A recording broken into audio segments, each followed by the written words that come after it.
lakini inakuwa namna hiyo tu. Kila wakati nikitembea nao, makosa yote wewe inaniangukia mimi, si ndio? So kwa familia ya ndugu yetu Senator Daktari Boni Khalwale, nataka nichukue fursa hii niseme pole sana kwa kumpoteza mke wako mpendwa. Ndio maana tumekuja hapa ili tuweze kutoa rambirambi zetu, tusimame na wewe, kwa sababu wewe ni mmoja wetu pale katika kikosi yetu ya Linda Mwananchi. Unaona, kuna apologies ambazo nataka nikufikishie. Kuna ndugu zetu wengine ambao hawakuweza kufika hapa, Mheshimiwa Babu Owino, Mheshimiwa James Orengo, Mheshimiwa Badia Barongo, Mheshimiwa Kisairo, Mheshimiwa Kibagendi na wengine wote ambao nawajua, wakiwemo Mheshimiwa Kemilu na Mheshimiwa Mwashaku. Uliniuliza nilitoa wapi shilingi $500,000 na watu wanajua mimi ni maskini. Hawa jamaa wa Linda Mwananchi wote wameweka kitu kwa mfuko, tukafikisha shilingi 1,600 ili kuweza kufikisha hapa, na nataka nikwambie pesa hizo zimetoka kwa hawa ndugu zetu ambao pia ni ndugu zako. Nataka ni confirm hapa, Mheshimiwa Kajwanga, wewe unataka kunivunjia nyumba wewe. Unajua Kajwanga ajui mimi nimeoa msichana Mshizenze. Na hao Washizenze wanajiitanga makulu saba. Wanasemanga ukiongeza mwingine uongozi unapotea. So wewe hiyo maombi umeleta hapa, usiingize jina yangu hapo ndani. Kama unataka kutoka na Flavia na Olivia yote mbili, wewe chukua tu, wewe usinifanyie. So Kajwanga, wewe jitetee tu bila mimi. Mheshimiwa Khalwale, tumekuja kuwa marafiki, lakini si ati kwa njia rahisi. Mwaka wa 2022 nyinyi mnajua, na Khalwale amewaambia yeye alikuwa upande wa William Ruto, sisi tulikuwa tuna support Mheshimiwa Raila Amolo Odinga. Na nitawapatia story fupi ndio tusonge. Kwa Mheshimiwa Khalwale, wakati wametushinda kura, nikakuja pale, nimempata bunge. Unajua Khalwale amekuwa bunge miaka mingi sana. Sasa kitu ilifanyika hiyo wiki ya kwanza tu, Mheshimiwa Wetangula akachaguliwa kama speaker wa National Assembly. Na unajua nikiwa katibu mkuu wa chama cha ODM, tulikuwa tumevurugana sawa sawa na hawa rafiki zetu wa NASA, hawa kina Weta, kina Muda na kina Kalonzo. Sasa mimi nimekaa pale Senate, nauliza Khalwale, mwana wewe kanyu lilendebe, tunaweza enda kumsalimia tumwambie congratulations. Nauliza, huyu Weta nikienda peke yangu kumwambia congratulations hata anaweza nifukuza ama nimwagie chai. So wewe kama mzee Khalwale, si unipeleke twende kwa ofisi ya Weta, na siendi kufanya mambo mengine, naenda kumwambia congratulations peke yake alafu tutoke. Tukaenda na Khalwale akanipeleka kama mzee. Sasa Weta vile alituona, kwanza ameniona nimeingia hapo, lazima nionyeshe yeye ndio mdozi, si ndio? Kutoa hapo, nini hii Sifuna anatafuta nini hapa? Khalwale ndio mzee alikuwa ananizungumzia kwa mzee mwenzake. Nimwambia huyu kijana hata ana mbaya, tumekuja tu hapa tuseme congratulations kwa sababu mmoja wetu akipata sisi wote tumepata. Mnanielewa nyinyi? Bwana Weta alifungua faili yangu. Khalwale izia. Weta alifungua faili yangu. Weta ako na roho mbaya. Kila matusi umeshawahi kumtusi, aliandika chini, anakumbuka mpaka tarehe. Akaanza, siku ile Sifuna tulikuwa sijui wapi, ulisema hii, ukasema nikasema mwana, hata hiyo sio wewe mnileta hapa. Nina bahati sana Khalwale alikuwa hapa, hiyo mkutano ingeharibika haki ya Mungu, because jamaa alinisomea mashtaka mpaka nikasikia mimi mwenyewe tu nijipee hukumu, nijifunge tu nikitokana. So Khalwale huyu mlikuwa mnatuona yeye akiwa anatetea serikali, tunaenda na yeye Citizen TV asubuhi, yeye anaenda kutetea William Ruto, mimi naenda kutetea watu wetu ya ODM na upinzani. Lakini uzuri wa huyu Khalwale hawezi kutetea kitu ambaye yeye mwenyewe anajua ni mbaya. Huyu ilifika mahali tukaanza kukubaliana na Khalwale pole pole tu. Naambia Khalwale, watu wangu wa Nairobi wanasema hii kitu inaitwa SHA haifanyi, na Kakamega wanasemaje? Anasema Sifuna kuna shida mahali. Vile alianza kuongea tu pole pole, na alikuwa anasema kwa niaba yenu nyinyi wenyewe, kwa sababu Khalwale huyu ni mtu akichukua msimamo, hajali ni nini itamfanyikia, yeye atasema ukweli wake na ukweli wa wananchi wa Kakamega. Huyu Khalwale ameumizwa sana kwa sababu ya kutetea nini. Mimi niliona Khalwale huyu akinyolewa. Unajua yeye alikuwa kiongozi wa walio wengi pale kwenye Senate, akatolewa mara moja. Khalwale, there is one thing you don't know. Siku ile niliona wewe umenyolewa, yangu nilitia maji. Tu nilijua. Unajua kajua huku kwetu tunaitanga kitu inaitwa mahanga. Inaishi pia na kuku. Hakuna ugonjwa inashika kuku inawacha lihanga. So nilijua tu Khalwale bila amenyolewa, hata mimi nikuwe tayari. Nilikuwa najua yangu inakuja. So Mheshimiwa Khalwale, mimi nataka kukupa moyo. Nikuambie kwamba kwa sababu wewe ni a true representative of the people who voted for you. Kila wakati unawakilisha maoni yao. Hawa wananchi watasimama na wewe katika azma yako ya mwaka 2027. Na kwa sababu Mungu anafanya miujiza yake, tumejipata tunatembea pamoja na Khalwale. Unajua siku anajua ati siku moja tutakuwa timu moja. Mheshimiwa Khalwale, nataka kukuombea na wewe kwamba katika safari yako ya 2027 Mungu afungue njia zake. Na tulikuwa na Khalwale hapa wiki mbili ambazo zimepita. Khalwale hosted hapa kama wanalinda mwananchi. Na tulikuwa na mikutano mizuri sana hapa.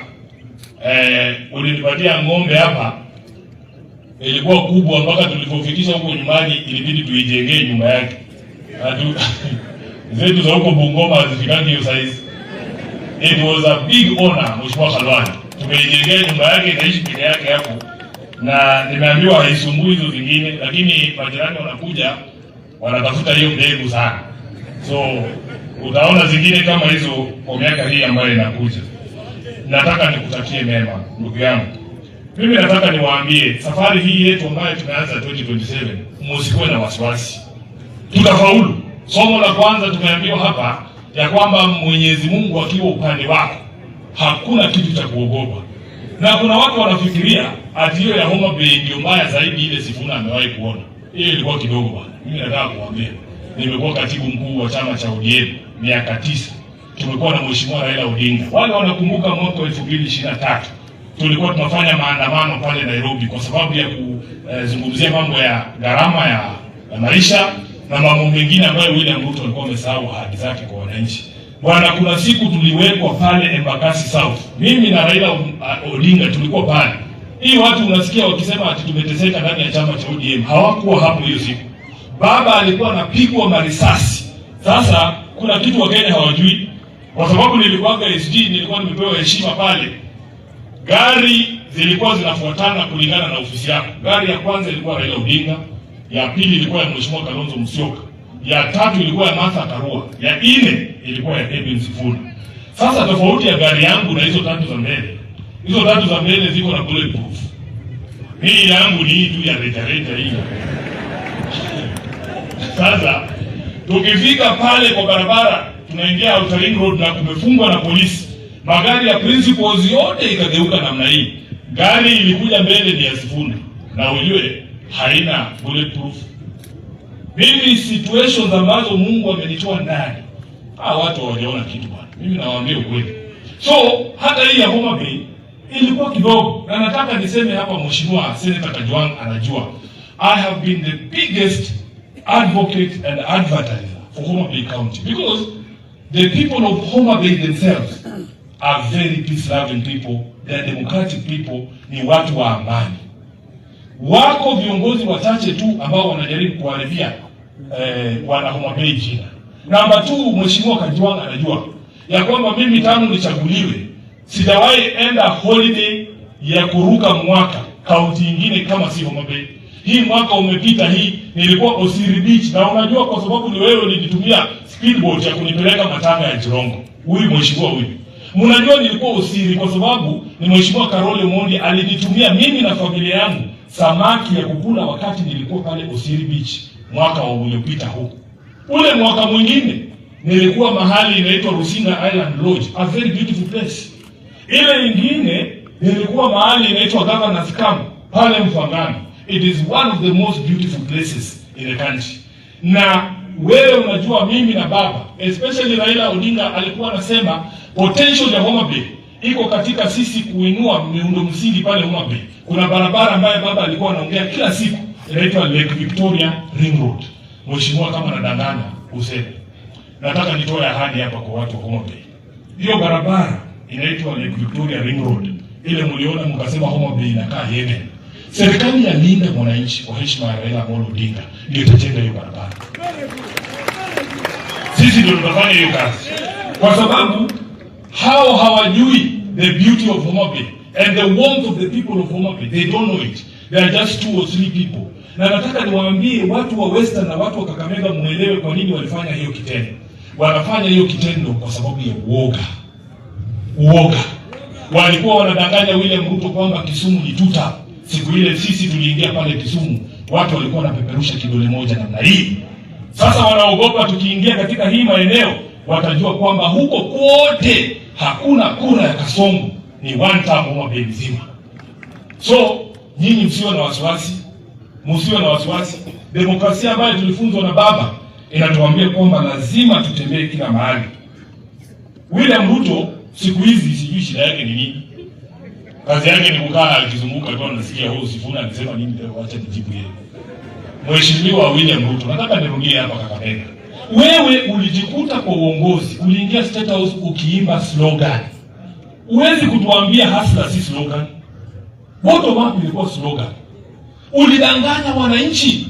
Ulikuwa unaenda ukisema uongo hapo, uliambia watu wa bodaboda ya kwamba ukiingia kwa serikali watatoka kwa bodaboda waingie kwa taksi. Alisema hakusema? Uongo wa wazi. Alisimama wakati mmoja akaita kina mama wote wa Kenya. Akaandikisha kitu inaitwa Women's Charter kwa serikali yake, kina mama watapewa nusu bin nusu. Alifika hakufika? Alifika. Alifanya hiyo kazi. Uongo wa wazi. Huyu Mheshimiwa William Ruto alisimama akaambia vijana wetu ya kwamba atawapea pesa ya biashara bure. Alipoingia Hustler Fund alikuwa anasema itakuwa grant, akageuza itakuwa loan. Sasa Mheshimiwa William Ruto, nataka ujue, sio lazima udanganye wananchi ndio wakupende. Sio lazima udanganye wananchi ndio wakupatie kura. Nimemuona juzi usiku anatusumbua akipigia watu wa simu atikusema ati vile SHA inafanya.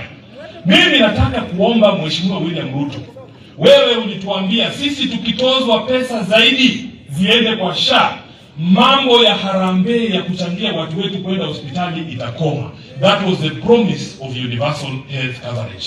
Nasikia ulikuanga pastor. Nataka William Ruto ubebe Biblia, utangaze mbele ya nchi kwamba harambee za kuchangia watu hospitali zimeisha. Zimeisha ama bado?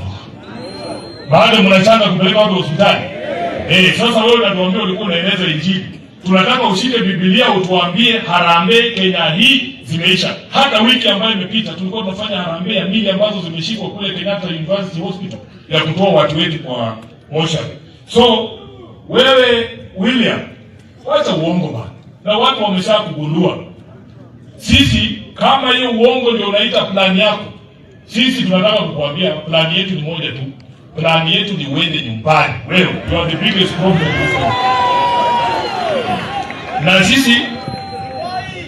Na sisi tutaambia wananchi wetu ukweli.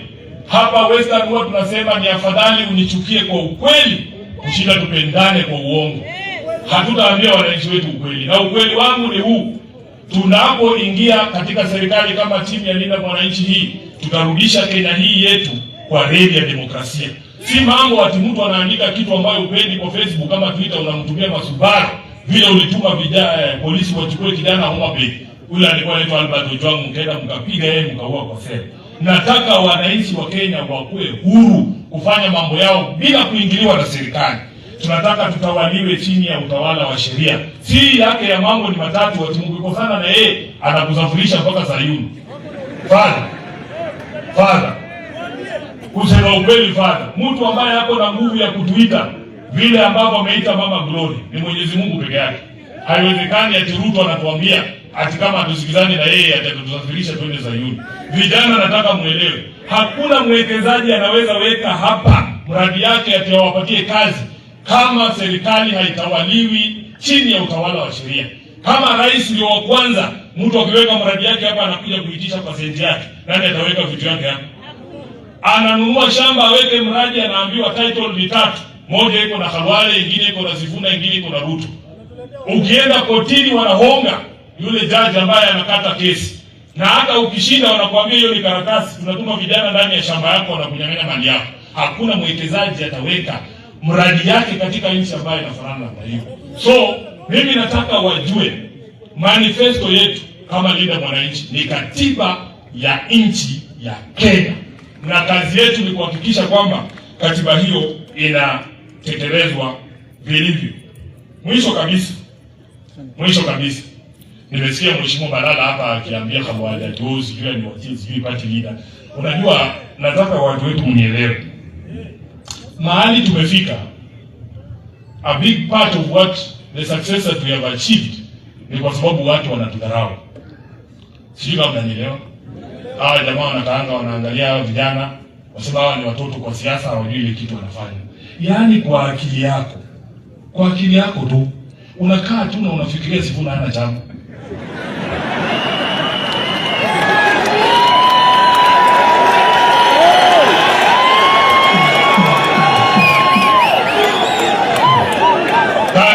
Hata kama mmetudharau, hii siasa tumefunzwa na profesa wa siasa mwenyewe, Mheshimiwa Raila Amolo Odinga. Kwa hivyo mimi nataka watu wetu mutulie tu. Hii fujo mnaona hii ati wanamkazia registrar kutupatia sisi brand yetu, kwa sababu ni sisi tumejenga hii kitu inaitwa Linda Mwananchi. Lakini nataka niwaulize ndugu yangu, kwa kimombo wanasema a rose by any other name will still smell as nice. Nirudie kwa Kiluya. Nani translator mzuri hapa anaweza kusema hili mambo kwa Kiluya? Haijalishi jina gani unaweka, wananchi are looking for credible leadership, watu ambao wanaaminika. Baba yangu wa kisiasa Mheshimiwa Raila Odinga, hata angetoka ODM tungetoka na yeye, ama mjui. So the people are looking for credible leadership. A name is just a name. Wakifunga milango zote, tutakuja hapa tuseme 10th party of Kenya, ama Maua party, ama Nyasi party. Lakini nyinyi mnafuata viongozi wenu, si ndio? So Mheshimiwa Balala, wewe tulia tu. Na sio kwa nini unafocus sana na mambo ya Linda Mwananchi? Na wewe ni deputy party leader kwa DCP bwana. Wewe fanya hivi bwana. Mimi nakuomba tu kwa heshima Mheshimiwa Balala, wewe panga mambo ya DCP, wacha sisi tupange mambo ya Linda Mwananchi. Tutapatana mbele kwa meza, si ndio? Tutapatana mbele. Naam. Alafu Mheshimiwa Wamalwa, nikimaliza, hawa viongozi wote wa mkoa wa Magharibi, Mheshimiwa Wamalwa, nataka niseme hapa, mimi ni mtu na kuheshimu. Na unajua, mimi na Mheshimiwa Wamalwa tunazungumza kila wakati. Kwa sababu nilisema, hii siasa ni ushawishi. Hakuna mtu atalazimisha Mheshimiwa Wamalwa aunge Sifuna mkono, haiwezekani. Lazima tumshawishi. Kushawishi kwa kizuka hapa kidapo, unasemaje? Kuolisi. Hii kitu ni kama kuongea na demu, hauwezi kulazimisha bana. Mwambie wewe angalia hata hii mwili vile iko nini, sikupei kitu mbaya. Na pia kanoti niko nangu kidogo, kama unataka kwenda out nini vitu tunaweza panda. Si ndio? Vijana mko. Huwezi lazimisha bana, lazima uongee. Mheshimiwa Wamalwa, kwa heshima ambaye niko nayo kwako, kwa heshima ya familia yako na historia ambaye familia yako iko nayo na mchango wao katika kustawisha demokrasia yetu, mimi nitachagua ushawishi. Tutakaa na huyu Mheshimiwa Wamalwa ndiye ajue yeye akipata Sifuna amepata, na Sifuna akipata Mheshimiwa Wamalwa amepata. Sina ndio? Tunataka nikomee hapo. Nitoe pole za Mheshimiwa Natembeya, yuko njiani, alikuwa amesema niongee mpaka mtoke ndio afike, lakini naona nikomee hapo kwa sababu alikuwa na mazishi moja. Hadi niendelee.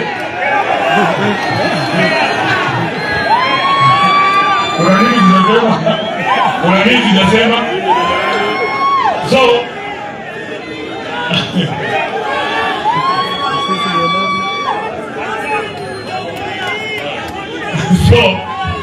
wanasema hawa watu wa kamera hao wamewazuia, hawanioni vizuri huko nyuma. Mnaniona vizuri? Mnaniona vizuri? Na huku mnaniona vizuri?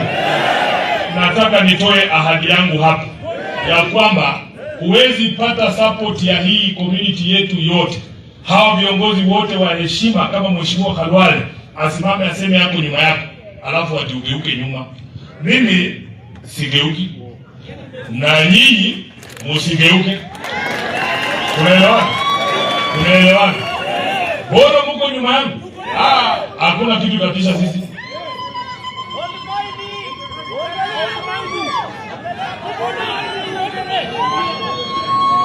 Okay.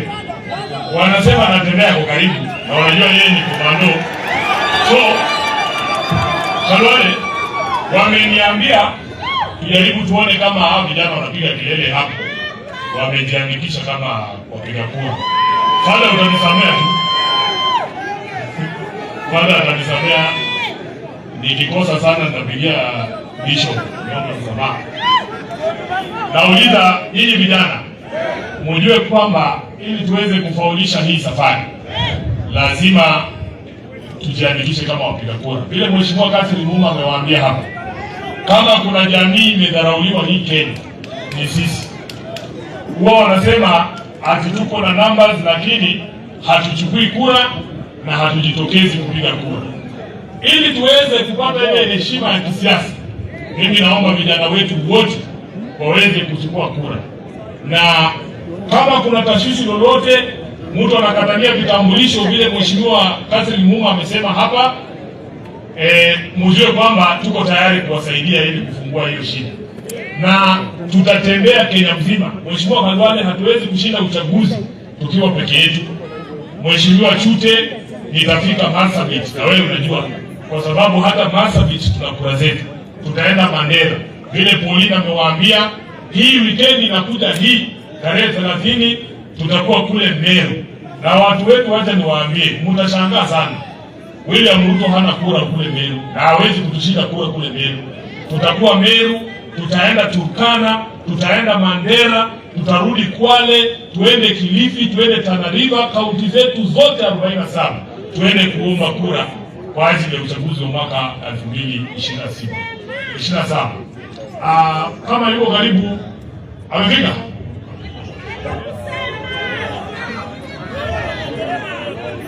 Yes. Wacha tupatie Mheshimiwa Khalwale afanye kitu kidogo hapo, kwa sababu bado tuko kwenye ibada na mazishi, alafu tutaendelea na tembea akifika. Mungu awabariki wana Befwe.